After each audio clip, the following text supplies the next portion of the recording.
मनाचे श्लोक. श्लोक 56. दीनाचा दयाळू मनाचा मवाळू, स्नेहाळू कृपाळू जनी दास पाळू.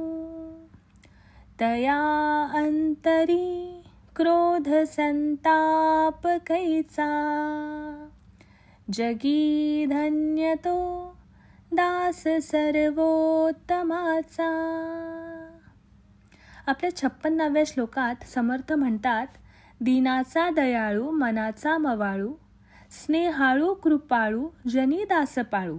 याचा अर्थ, जो अत्यंत दयाळू, प्रेमळ आणि मृदू म्हणजे सौम्य स्वभावाचा आहे, जो लोकांप्रती स्नेहशील, कृपाळू आणि सेवाभावी वृत्ती ठेवतो, तोच खरा भक्त.